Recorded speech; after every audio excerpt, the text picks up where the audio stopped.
First contact and culture shock.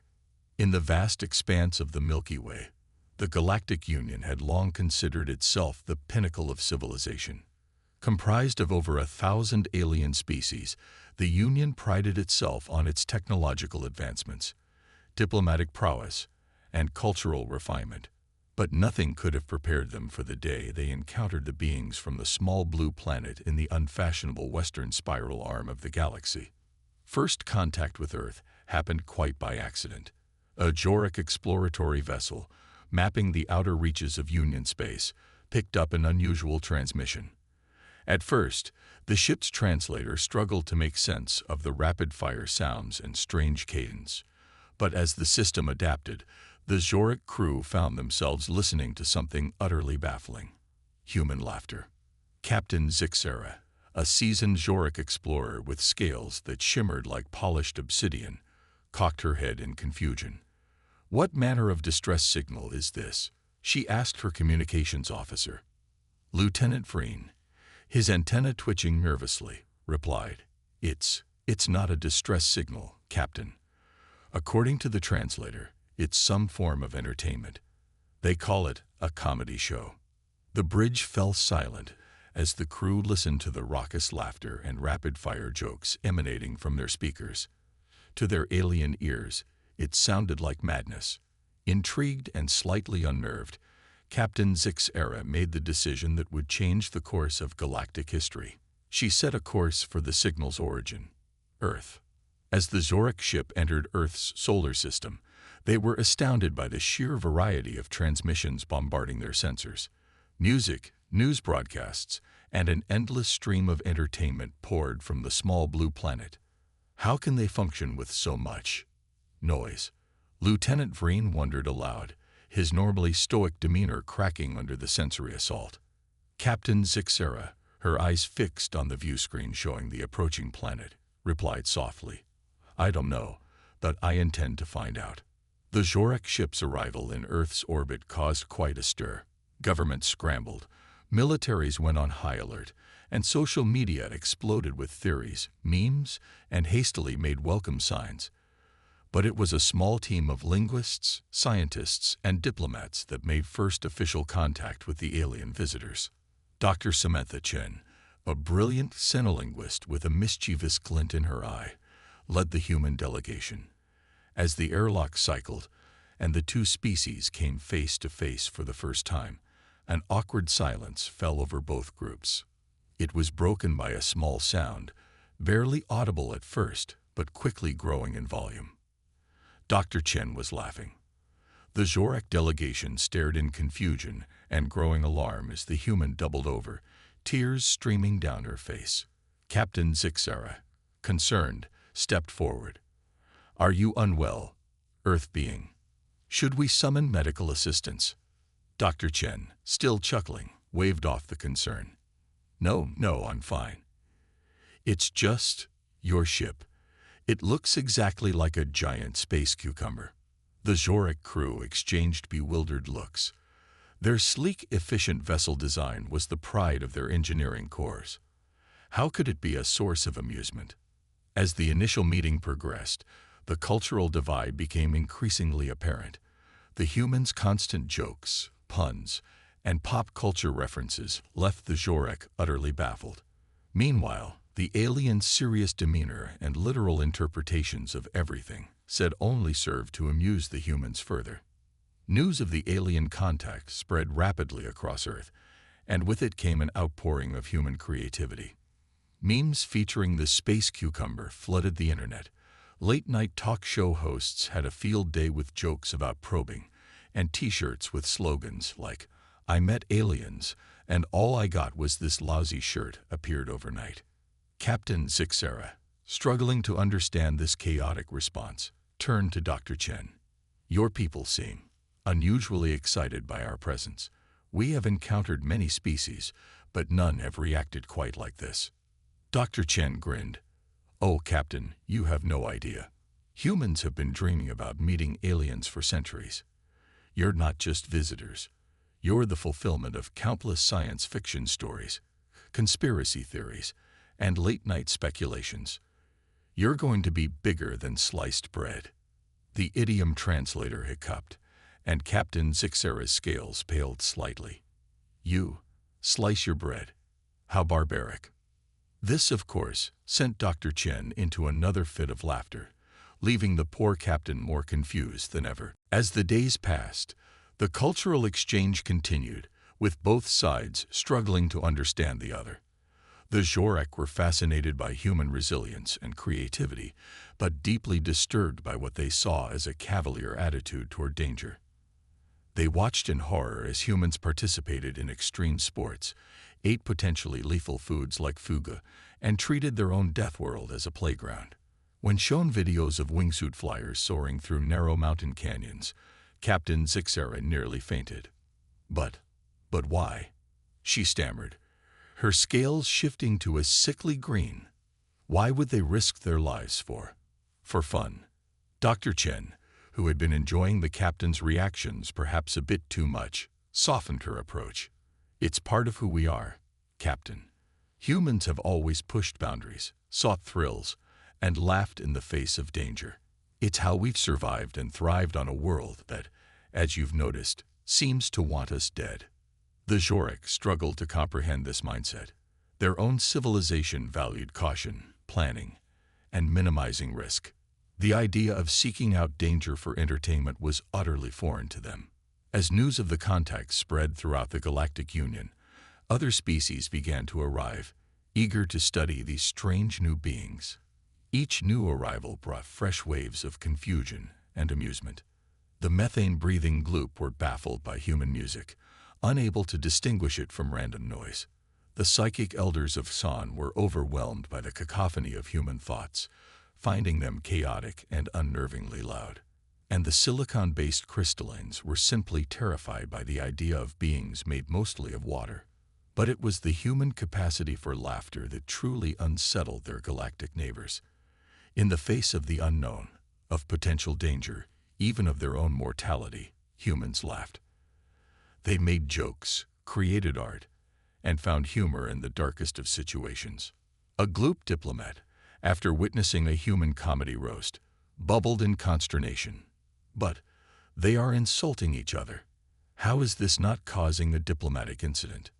Dr. Chen, who had become the de facto human-alien liaison, tried to explain.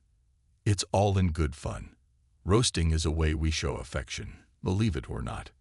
It's like playful teasing among friends." The gloop's translator struggled with the concept of playful teasing, eventually settling on non-lethal verbal combat, which didn't help matters. As the first wave of culture shock began to subside, both humans and aliens started to look toward the future. What would Earth's place be in the larger galactic community? How would the Union deal with these unpredictable, laughter-prone Deathworlders? Captain Zixera, preparing to return to Union space with her report, found herself both anxious and oddly excited about what was to come. As she bid farewell to Dr. Chen, the human surprised her with a hug, another concept that had required extensive explanation. "Don't be a stranger, Captain Cucumber," Dr. Chen said with a wink. Despite herself, Captain Zixera felt her scales shimmer with amusement. Perhaps there was something to this human humor after all. As her ship broke orbit, leaving the blue marble behind, she found herself looking forward to her next visit. The universe, it seemed, had just become a far more interesting place. Part 2. The Galactic Council's Dilemma. The Great Hall of the Galactic Council buzzed with an energy not seen in millennia. Representatives from every corner of the Union had gathered to discuss one pressing issue: what to do about the humans. High Counselor Xylolix, a towering insectoid being with iridescent compound eyes, called the session to order. The chamber fell silent, save for the occasional rustle of appendages and the soft hum of translation devices. "Esteemed colleagues," Xylolix began, his mandibles clicking softly, "we face an unprecedented situation. The species known as humans have made quite an impression since their discovery. We must decide how to proceed." Captain Zixera, invited to present her findings, stepped forward. Her scales shimmered with a mix of excitement and trepidation as she recounted her experiences on Earth. And then, she continued, her voice a mix of awe and confusion. They invited me to participate in something called a karaoke night. They seemed most insistent that I attempt to recreate their musical patterns, despite my clear physiological inability to do so. A ripple of murmurs swept through the chamber. The idea of voluntarily subjecting oneself to public humiliation for entertainment was baffling to many. Ambassador Glupnik of the methane-breathing Gloop burbled indignantly. These humans sound utterly chaotic. How can we consider allowing such an unpredictable species into the Union? But consider their potential, countered Professor Xin, one of the psychic elders of San. Their minds are unlike any we've encountered. Their creativity, their ability to think laterally, it could revolutionize our approach to problem solving. The debate raged on, with various factions arguing for caution, isolation, or even preemptive action against the potential threat posed by humanity. It was the crystalline representative, usually one of the most conservative voices on the council, who surprised everyone with his input. "We fear what we do not understand," his melodious voice rang out, silencing the chamber. But is that not the very thing these humans laugh at? Their courage in the face of the unknown, while reckless, is also admirable. Perhaps we have something to learn from them. As the council deliberated, reports continued to flood in from the increasing number of alien visitors to Earth. Each new story seemed more outlandish than the last. A Xan researcher reported being invited to a haunted house attraction, where humans paid money to be deliberately frightened. The poor elder was so overwhelmed by the concentrated fear and excitement that she had to be extracted by her team. All while the humans laughed and screamed in apparent delight. A Gloop diplomatic mission caused a stir when they attended a human birthday party.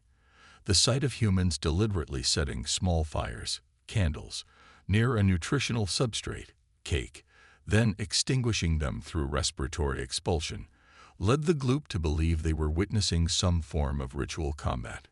It took hours to convince them that no one was in danger and that the happy birthday song was not, in fact, a war chant.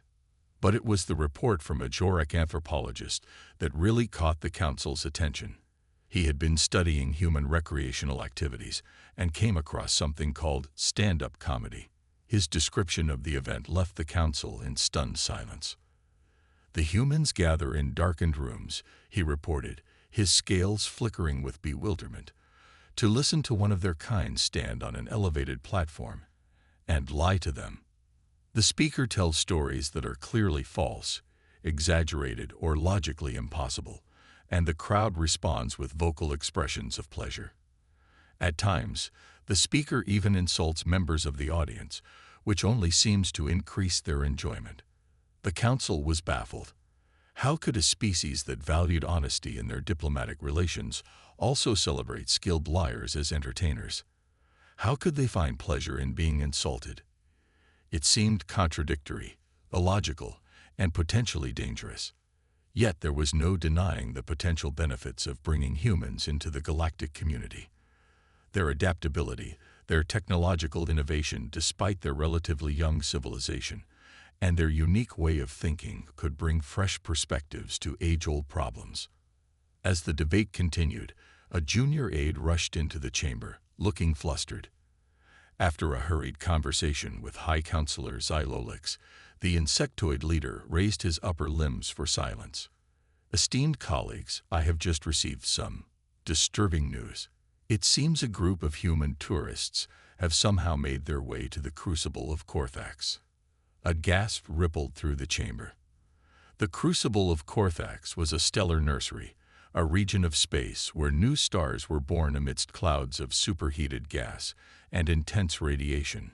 It was considered one of the most dangerous and unstable areas in the known galaxy. No sane species would venture there willingly. "But how?" sputtered Ambassador Glupnik. "Why would they go to such a place?" The aide, looking thoroughly confused, replied, "Apparently, they're calling it the ultimate cosmic surf safari. They've modified some of our teleportation technology to ride the stellar waves, as they put it. They're broadcasting the whole thing on something called Twitch." The council erupted into chaos. Some members called for immediate intervention to save the foolhardy humans from certain death. Others argued that this was clear proof that humanity was too reckless to be trusted with advanced technology. A few, notably the crystalline representative, simply sat in stunned silence, trying to process the concept of surfing on stellar matter. As the uproar continued, Professor Xin's telepathic voice cut through the noise. "Wait. They're alive. They're successfully navigating the crucible." The aide nodded, pulling up a holographic display. The council watched in astonishment as tiny human-piloted craft darted between newborn stars, their hulls glowing with the strain of cosmic forces. The pilots could be heard whooping and cheering, shouting encouragement and good-natured insults at each other as they performed increasingly daring maneuvers. "Impossible," whispered Captain Sixera, her scales pale with shock. "The radiation alone should have killed them. The gravitational forces. Dude, did you see that barrel roll through the protostar's corona?" "Sick." One of the human voices crackled through the speakers, followed by laughter and cheers. The council chamber fell silent, every being trying to reconcile what they were seeing with what they knew to be possible. It was Xylolix who finally broke the silence. "I believe," the High Counselor said slowly, "that we may need to reconsider our approach to the human question. Any species capable of turning one of the most dangerous regions in the galaxy into a sporting event is not one to be underestimated." The debate that followed was long and heated. How could the Union integrate a species that seemed to flout the laws of physics as casually as they flouted social norms? What dangers might they pose if left unchecked? And perhaps most importantly, what could the rest of the galaxy learn from these strange, laughter-loving Deathworlders? As the council session stretched into its 14th hour, one thing became clear. The arrival of humanity on the galactic stage had irrevocably changed the status quo. Whether that change would lead to a new golden age of exploration and innovation, or to chaos and destruction, remained to be seen. What was certain, however, was that the universe had just become a far more interesting place. And somewhere out in the crucible of Korthax, heedless of the political storm they had ignited, a group of human thrill-seekers continued to laugh in the face of cosmic forces that had inspired only fear and awe in other species for millennia. The Galactic Council had thought they understood the concept of fear. But as they watched humans laugh in the face of certain death, they realized they had much to learn about courage, joy, and the indomitable spirit of these strange new arrivals. Humans unleashed. As the dust settled from the great cosmic surf safari incident, the Galactic Union found itself grappling with a new reality. Humans, it seemed, were not content to simply join the intergalactic community. They were determined to turn it upside down, inside out, and possibly tie it into decorative knots just for the fun of it. The Council's decision to cautiously welcome humanity into the fold came with a host of unexpected consequences. Intergalactic tourism, once a sedate affair involving carefully curated experiences and strictly regulated safety measures, exploded into a riot of what humans called extreme activities. The methane swamps of Gloop Prime, long considered a toxic death trap by most species, became a hotspot for human swamp diving. Tourists in specially designed suits would plunge into the bubbling morass, competing to see who could dive deepest or stay submerged the longest. The Gloop, humans unleashed. As the dust settled from the great cosmic surf safari incident, the Galactic Union found itself grappling with a new reality. Humans, it seemed, were not content to simply join the intergalactic community. They were determined to turn it upside down, inside out, and possibly tie it into decorative knots just for the fun of it. The Council's decision to cautiously welcome humanity into the fold came with a host of unexpected consequences. Intergalactic tourism, once a sedate affair involving carefully curated experiences and strictly regulated safety measures, exploded into a riot of what humans called extreme activities. The methane swamps of Gloop Prime, long considered a toxic death trap by most species, became a hotspot for human swamp diving. Tourists in specially designed suits would plunge into the bubbling morass, competing to see who could dive deepest or stay submerged the longest. The gloop were simultaneously horrified and fascinated, their gelatinous forms quivering with a mix of fear and excitement as they watched the strange aliens frolic in what they had always considered a hellscape. On Crystalline, the silicon-based life forms found their perfectly ordered society turned upside down by human rock climbers. The towering crystal spires that formed the crystalline cities became impromptu climbing walls, with humans scaling their smooth surfaces using nothing but their hands, feet, and an alarming disregard for gravity. The crystalline, who had never considered their homes as anything but functional living spaces, were baffled by the concept of climbing something because it's there. But it wasn't just tourism that felt the impact of human integration. The galactic scientific community found itself in an uproar as human researchers began applying for grants to study phenomena that other species had long considered too dangerous or impractical to approach. Dr. Eliza Wong, a human astrophysicist, caused a stir when she proposed a close-up study of a magnetar, a type of neutron star with a magnetic field so powerful it could strip the electron from an atom half a light-year away. Her plan involved piloting a specially shielded craft to the very edge of the magnetar's kill zone, using a series of increasingly ludicrous-sounding instruments to gather data. But why? Asked her Jorek colleague, Professor Zixera, a distant cousin of the now-famous captain, her scales shifting to a concerned pale blue. We can gather sufficient data from a safe distance. Why risk your life? Dr. Wong grinned, her eyes sparkling with excitement. Because no one's ever been that close before. Think of what we might discover. Besides, she added with a wink, I've always wanted to see what would happen if I tried to fry an egg on the hull of a spaceship. The Jorek professor fainted. Meanwhile, in the realm of entertainment, the galaxy found itself introduced to the concept of reality TV. The first intergalactic hit was a show called Survivor, Deathworld Edition, which dropped contestants from various species onto hostile planets to see how long they could last. The twist: each team had a human member who invariably approached the deadly environments with a mix of ingenuity, recklessness, and inexplicable cheer that left their alien teammates alternately impressed and terrified. The episode, filmed on the acid rain planet of Zitix, became an instant classic. Viewers across the galaxy watched in horror as the human team member, a former Eagle Scout named Chuck, fashioned protective gear out of local flora and led his team on a perilous journey to higher ground, all while cracking jokes about liquid sunshine and teaching his alien companions to sing "Singin' in the Rain." But perhaps the most profound impact of humanity's integration into galactic society came in the field of diplomacy. Human negotiators, with their unique blend of humor, lateral thinking, and ability to find common ground in the most unlikely places, quickly became sought-after mediators for interspecies conflicts.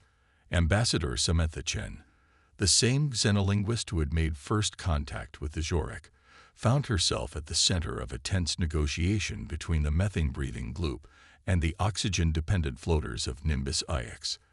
The two species had been locked in a territorial dispute over a resource-rich nebula for centuries, with neither side willing to compromise. Chen's solution: she introduced both parties to the human concept of a timeshare. "Look," she explained, gesturing to a holographic map of the disputed nebula. "You're both primarily interested in this region for its exotic gas compounds, right? But you access these gases in fundamentally different ways due to your physiologies. So why not set up a rotation?" The gloop and the floaters stared at her in confusion. "It's simple," Chen continued, warming to her theme. "The gloop can harvest during the nebula's summer season, when methane production is at its peak. The floaters take over during winter when oxygen compounds are more prevalent.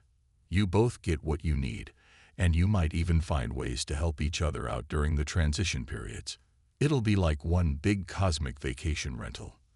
There was a long moment of silence as the two species pondered this bizarre proposal. Then, slowly, the gloop's chief negotiator began to bubble with what Chen recognized as laughter. The floater representative, not to be outdone, started to emit a high-pitched whistle that was their species' equivalent of a chuckle. Before long, the negotiation chamber was filled with the strange symphony of alien amusement, with Chen's very human laughter joining in. The timeshare agreement was signed within the week, ending centuries of conflict and opening up new avenues for cooperation between the two species. As news of this diplomatic breakthrough spread, other species began to see the value in the human approach to problem-solving. The Galactic Council found itself inundated with requests for human advisors, mediators, and even entertainment consultants. It seemed that the galaxy had developed an insatiable appetite for the unique blend of courage, creativity, and comedy that humanity brought to the table.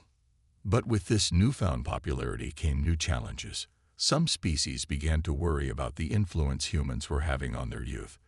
Reports of young Jorek engaging in extreme sunbathing, basking on rocks heated too near their melting point, and juvenile crystallines attempting to form rock bands, literal bands made of rocks, caused concern among more conservative elements of galactic society. There were calls for stricter regulations on human activities, for quarantine measures to limit their influence. But every time the Council considered such actions, some new human endeavor would capture the galaxy's imagination and remind everyone of the unique value these strange Deathworlders brought to the cosmic community. As the first year of humanity's integration into galactic society drew to a close, High Councilor Xylolix found himself penning a report that would be transmitted to every corner of the Union. Its conclusion would be debated, celebrated, and feared in equal measure for years to come. In welcoming humanity to the galactic stage, we have not simply added another species to our ranks. We have introduced a catalyst for change, a force of nature that refuses to be contained by our preconceptions or limitations. They have shown us that there is wonder to be found in what we once feared, joy to be had in facing the unknown, and strength in learning to laugh in the face of adversity. The coming years will undoubtedly bring challenges as we learn to coexist with these unpredictable, adrenaline-seeking, laughter-loving Deathworlders. But I firmly believe that we will emerge stronger, wiser, and perhaps a bit more adventurous for the experience. After all, as our human friends are fond of saying, life's either a daring adventure or nothing at all. As the report was transmitted, a cheer went up from the human quarter of the council chamber. Someone started playing "Don't Stop Me Now" by Queen at full volume, and before long, even the most staid council members found themselves tapping their various appendages to the beat. The cosmic comedy show was just getting started, and the galaxy would never be the same again. The Cosmic Comedy Show. As humanity's influence spread across the galaxy, a new form of entertainment began to take shape, one that combined the humor of Earth with the unique perspectives of alien species. The intergalactic comedy circuit was born, and it quickly became the hottest ticket in the known universe. Comedy clubs sprang up on space stations, asteroid bases, and even in the methane swamps of Gloop Prime. These venues featured an eclectic mix of performers from various species, each bringing their own brand of humor to the cosmic stage. One of the breakout stars was a human comedian named Jack Harper, whose observational humor about the quirks of different alien species had audiences of all kinds rolling with laughter. His most famous routine, "Why Did the Jorek Cross the Galaxy?" became an instant classic, spawning countless memes and even a popular holographic game. But it wasn't just humans making waves in the comedy scene. Alien species, inspired by the human approach to humor, began developing their own unique styles of comedy. A crystalline performer named Facet became renowned for her light splintering routines, where she would use her crystalline body to refract light in complex patterns while delivering deadpan one-liners. Her shows were a visual and auditory spectacle that left audiences dazzled and in stitches. Even the normally serious Jorek got in on the act. A young Jorek named Sixera, yes, another one, it's a common name, developed a routine based on the concept of scale humor. She would rapidly change the color and pattern of her scales to punctuate her jokes, creating a dizzying display that humans liken to stand-up comedy meets laser-like show. The Gloop, with their malleable bodies, became masters of physical comedy. A Gloop comedy troupe called the Blob Squad became famous for their elaborate shape-shifting routines, morphing into outrageous parodies of other species and even inanimate objects. As diverse as these new forms of comedy were, they all shared one thing in common: the ability to find humor in the vast, often bewildering experience of life in a multi-species galaxy. Jokes about cultural misunderstandings, puns that worked across multiple languages, thanks to ever-improving translator technology, and physical gags that transcended biological differences became the universal language of laughter. The intergalactic comedy circuit didn't just provide entertainment, it became a powerful force for diplomacy and understanding. Species that had once viewed each other with suspicion or fear found common ground in shared laughter.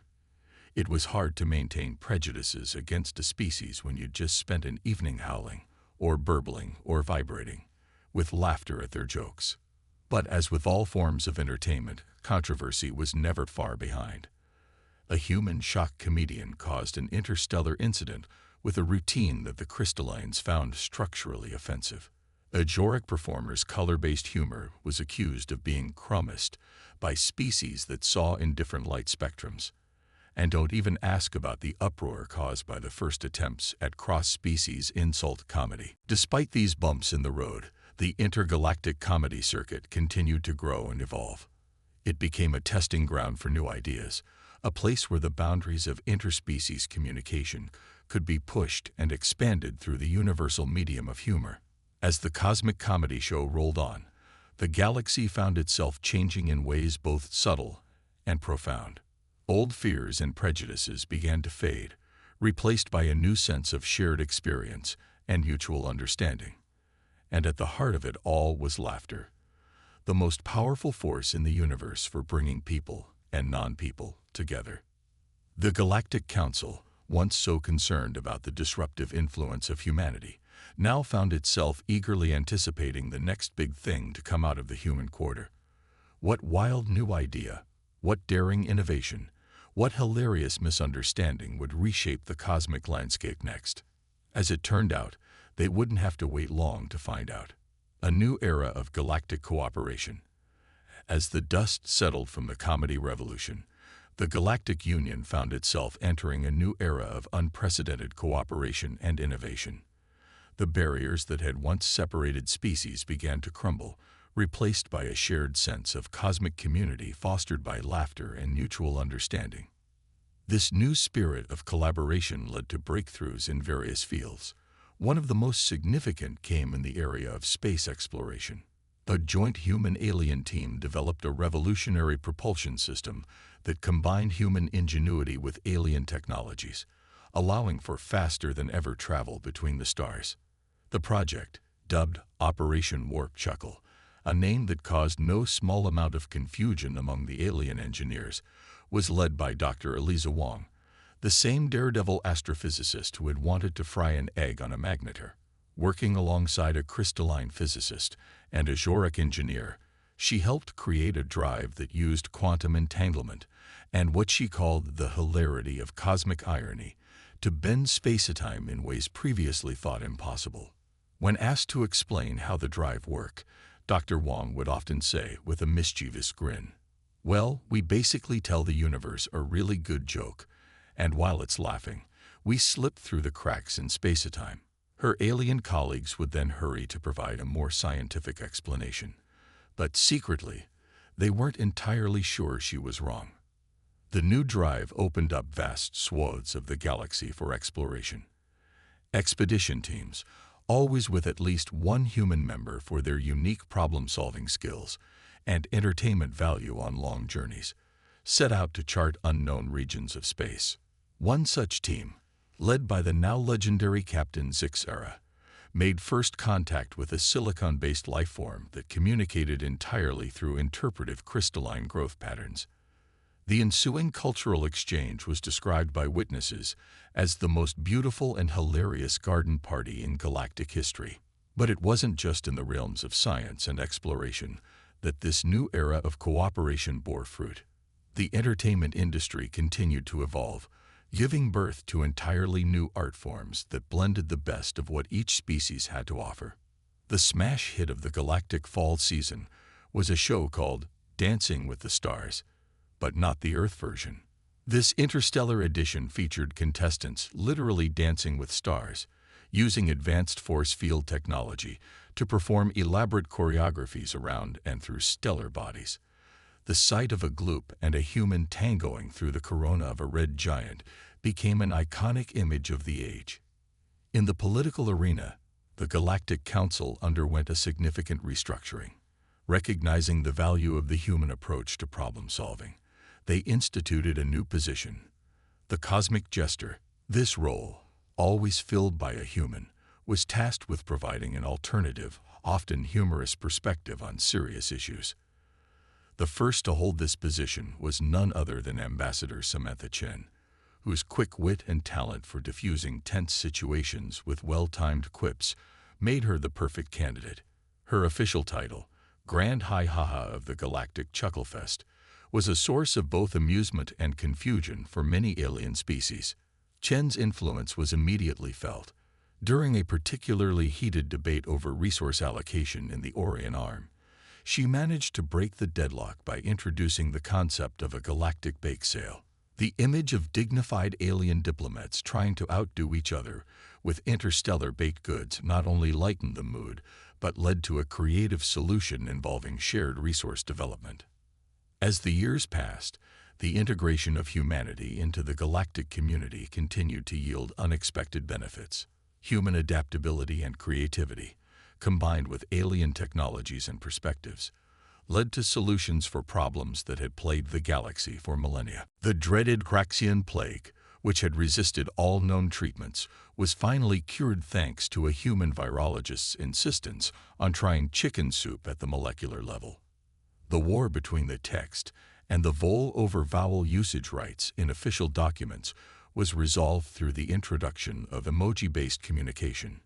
Even the crystallines, long considered one of the most inflexible species in the galaxy, found themselves changed by prolonged exposure to human influence. A group of young crystallines formed the galaxy's first improvisational comedy troupe, the Silica Jesters, whose performances were described as a mind-bending fusion of stand-up comedy and avant-garde sculpture. As the first century of human integration into galactic society drew to a close, High Counselor Xylolix, the fourth of his line to hold the position, stood before the assembled representatives of the Galactic Union to deliver a centennial address. The chamber was packed, with delegates from hundreds of worlds eagerly awaiting his words. Xylolix cleared his throat, his mandibles clicking softly. Esteemed colleagues, honored guests, fellow sentients, 100 years ago, our predecessors took a leap of faith. They opened our galactic doors to a species that many feared would bring chaos and disruption to our orderly cosmos. And they were right. A ripple of nervous laughter spread through the chamber. Humanity did bring chaos. They'd brought disruption. They challenged our assumptions, pushed our boundaries, and turned many of our most cherished beliefs upside down. But they also brought something else, something we didn't know we were missing until we had it. They brought laughter. The High Counselor's compound eyes swept the room, taking in the diverse assembly. Jorek sat next to Gloop, crystallines next to floaters, and everywhere, scattered throughout the chamber, were humans, their eyes bright with their characteristic mix of mischief and curiosity. In learning to laugh with our human friends, Xylolix continued, we learned to laugh at ourselves. We discovered that there is strength in admitting our fears, joy in facing the unknown, and wisdom in not taking ourselves too seriously. We found that laughter is the shortest distance between two species, no matter how different they might seem. He paused, allowing his words to sink in. A century ago, we thought we were merely admitting a new species to our galactic family. Instead, we were opening the door to a new era of cosmic understanding. Yes, there have been challenges. Yes, there have been moments of confusion, culture shock, and the occasional interstellar incident involving karaoke nights gone awry. This elicited a wave of knowing chuckles from the assembly. But through it all, we have grown. We have evolved. We have become more than we were. And so, as we stand on the threshold of a new century, I propose a toast. Xylolix raised a glass filled with a shimmering liquid that somehow managed to be drinkable by all species present. Another miracle of human-alien cooperation. To humanity, who taught us to laugh in the face of the unknown. To the spirit of adventure that drives us to explore not just new worlds, but new ideas. And to the power of laughter, the true universal language. May the next century be filled with even more joy, more discovery, and yes, more cosmic comedy. As the chamber erupted in a cacophony of cheers, applause, and various species-specific expressions of approval, a familiar tune began to play. Within moments, delegates from 100 worlds were on their feet, or equivalent appendages, swaying and singing along to Don't Stop Me Now. And somewhere, in a distant corner of the galaxy, on a small blue planet that had started it all, a group of friends gathered around a campfire looked up at the star-filled sky and wondered what new adventures the universe had in store. The cosmic comedy show was far from over. In fact, it was just getting started.